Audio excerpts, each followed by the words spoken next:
vamos a ver que aquí van a ser los siguientes aspectos. Cuando nosotros hablamos de una estrategia de localización, hablamos de una estrategia prácticamente que tiene ahí dirigida a que precisamente esa empresa va a estar en un punto clave, tanto interno como externo, mencionábamos, con el medio ambiente, en donde el transporte y los costos van a ser un impacto de manera directa, tanto para poder conseguir los insumos como para podérselos llegar a los clientes, precisamente lo que sean todos los productos o servicios. Y vamos a ver que nosotros para ello vamos a evaluar varios tipos de empresas. Entre ellas vamos a ubicar lo que se conocen como las industrias analíticas. Las industrias analíticas, como su nombre lo dice, crea un análisis en donde precisamente se va a ubicar cerca del origen de las materias primas. Y esto le va a permitir que, como va a tener la materia prima y la oportunidad de conseguirlas, entonces puede sacar lo que son sus productos de buena calidad y a buenos costos. Y entonces esto le va a facilitar mucho tanto los tiempos como la adquisición.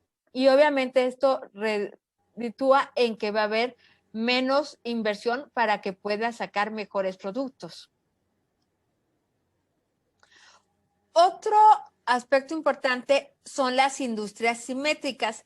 ¿Qué características tiene una industria simétrica? Que prácticamente las simétricas lo que buscan son los mercados donde ellos puedan precisamente hacer llegar todas esas estrategias, ampliar la instalación existente, si es necesario cerrar algunas porque no tuvo el impacto y realmente hay más pérdidas que ganancias, pues se traslada donde precisamente esté ese mercado potencial para ellos.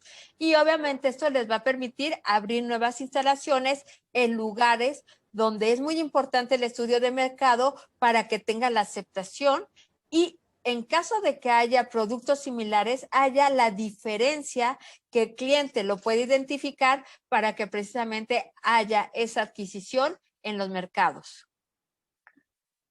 Y obviamente vamos a ver que algo importante va a ser el producto o servicio va a contar siempre con un ciclo de vida. ¿Qué quiere decir? Que los ciclos de vida, como lo mencionábamos, pueden ser estudiados mediante históricos que nos permitan conocer el comportamiento o mediante herramientas de predicción y pronóstico para ver la mejor ubicación, la aceptación de los clientes y la permanencia del producto para que una vez que ya está consolidado, entonces se puedan incluir nuevos productos. Todo esto, ¿mediante qué lo podemos hacer? Mencionábamos historiales, y los historiales no solamente de preferencia, sino también de utilidades, aceptación, venta, cantidad de competidores en el mercado. Eso es algo interesante. La ruta predecible del ciclo de vida de ese producto o servicio. Cuando en un mercado empiezan muchos competidores, lo mejor ahí es negociar entre todos que el precio sea justo para que realmente la gente no lo adquiera por la diferencia del precio, sino por la preferencia de la calidad del producto o de la atención del servicio. Entonces, eso es un factor clave cuando el mercado tiene muchos competidores del mismo tipo.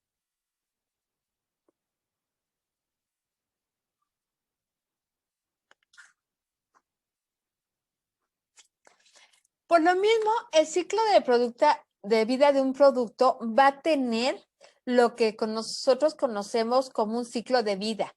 ¿Por qué? Mencionábamos que una vez que ya es identificado, ya está posicionado dentro del mercado, es muy importante que después de su crecimiento y la madurez no llegue a haber un declive. Conocemos nosotros productos que son históricos en el mercado precisamente porque tienen décadas o tienen centenares de años y la aceptación sigue siendo la misma.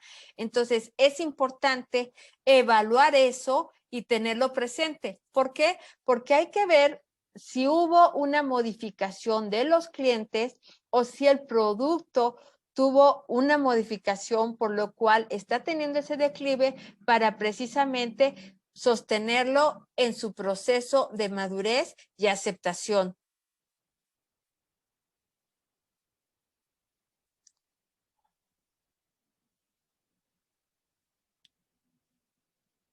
Ok, sí, no se preocupen, los que vayan en traslado y todo, les comentaba, vayan ahorita escuchando y al final vemos dudas.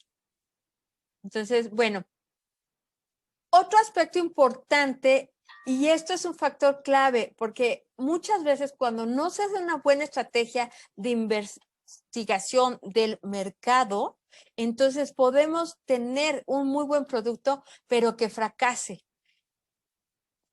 ¿Cuáles serían así que las variables o las causas?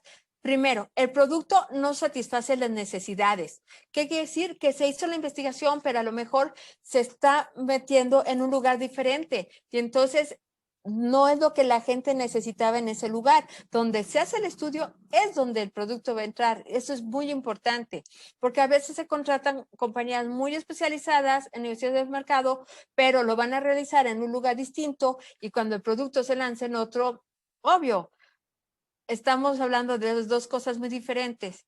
El otro, el producto no es percibido como un producto distinto. Entonces, las personas ya están familiarizadas con un producto, tienen una preferencia hacia un producto y al ver que es algo parecido, no van a arriesgarse. Entonces, ellos tienen que entender y que comprender que es un producto totalmente diferente. Entonces, también ahí es muy importante no solamente la investigación de mercado, sino la marca, el diseño y lo que viene a ser la estrategia de marketing. Mencionábamos, a pesar de que el marketing digital tiene un auge y un impacto significativo, hay cuestiones que no podemos dejar de lado el marketing tradicional. O sea, las personas en los centros comerciales tienen que probarlo, tienen que olerlo, tienen que tocarlo para que realmente se pueda dar lo que es esa investigación, luego esa aceptación y luego esa preferencia de los clientes.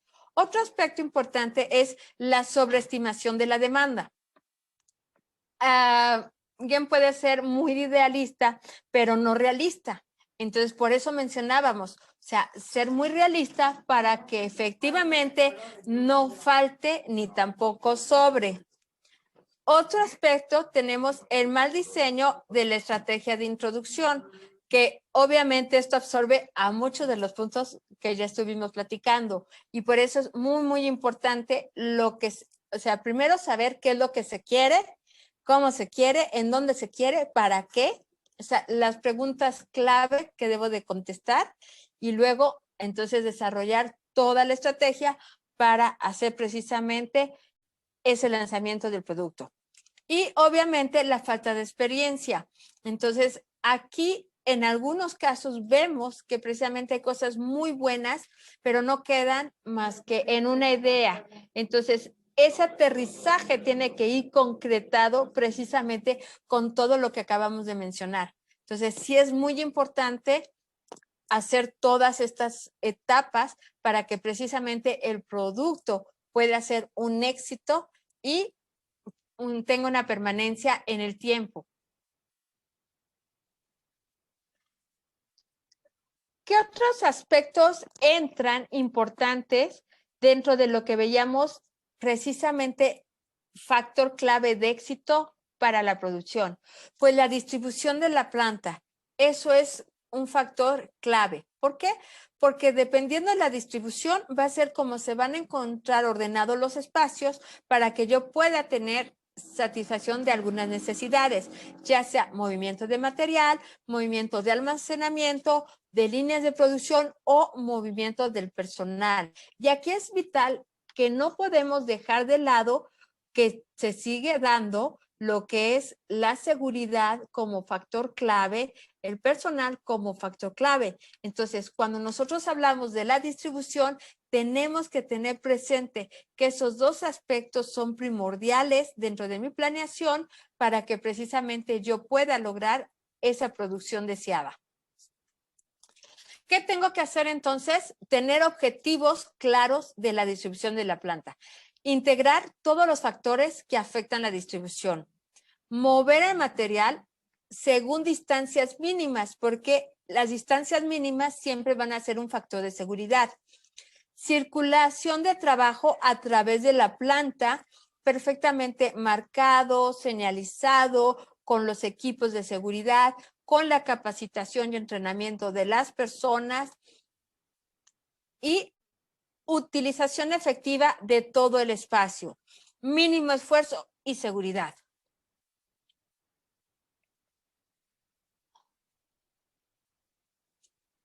¿Qué principios de distribución existen? Bueno, los principios de distribución van a tener que cubrir lo siguiente: satisfacción y seguridad.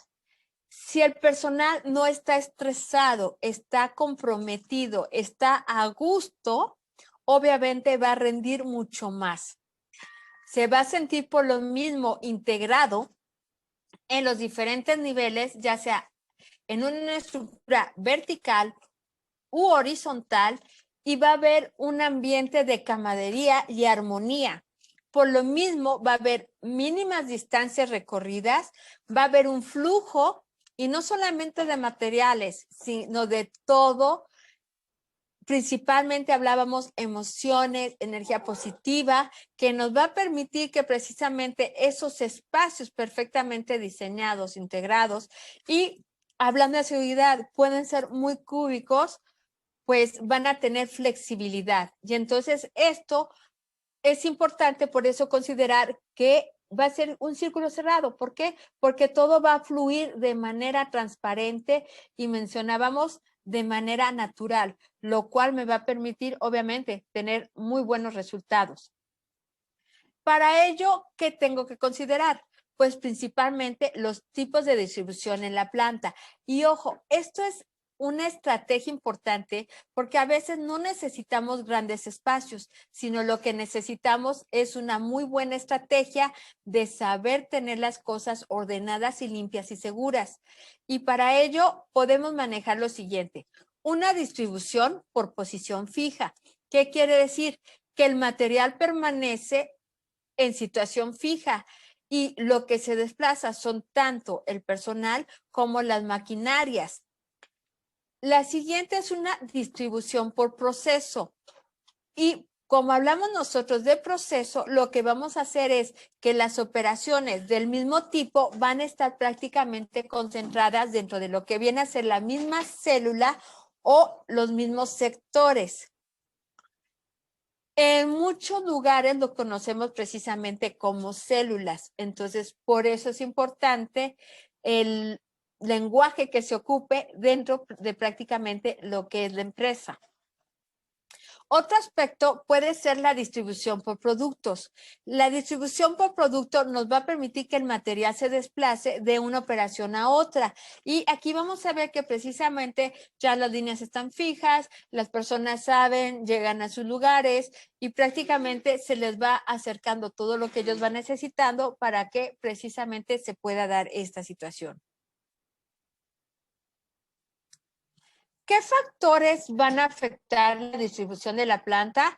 Prácticamente, si nosotros consideramos, son los siguientes: materiales, maquinaria, trabajadores, movimientos. Y recuerden que por movimiento estamos considerando los tres: materiales, maquinarias y trabajadores. La espera, mencionábamos que no debe de haber tiempos muertos, porque si no, eso nos pega en seguridad, nos pega en el estado emocional de las personas, nos pega en los controles de calidad y obviamente en todas las métricas. Los servicios, ¿a qué nos referimos con los servicios? Pues también los servicios que van a tener dentro de la planta, como vienen a ser los comedores, como vienen a ser los baños, como vienen a ser sus lockers. Entonces es importante todo esto, las estaciones de agua, ahorita que empieza otra vez el calor en algunos lugares y en otros estamos al opuesto, empieza el frío. Entonces es importante tener presente los servicios. El edificio en sí, hablamos señalamientos, hablábamos distancias seguras, cortas, perfectamente identificadas, lo mínimo de lo que vengan a ser escalones, que vengan a ser cuestiones que realmente nos permitan brindar la seguridad. La versatilidad, eso es importante, la flexibilidad y la expansión. Porque aquí también mencionábamos algo importante, lo que vienen a ser mantenimientos preventivos y los correctivos. Entonces, tiene que la gente poderse mover, desplazar en caso de que se requiera algo sin que ponga en riesgo materiales, maquinaria, trabajadores y movimientos. Entonces, sí es muy importante las estrategias de cómo se va a tener esto precisamente dentro de lo que viene a ser la distribución. Hablábamos de otro aspecto, que puede haber épocas específicas donde se tengan que crear células para poder dar satisfacción a algunos clientes dentro del mercado. Entonces se tiene que considerar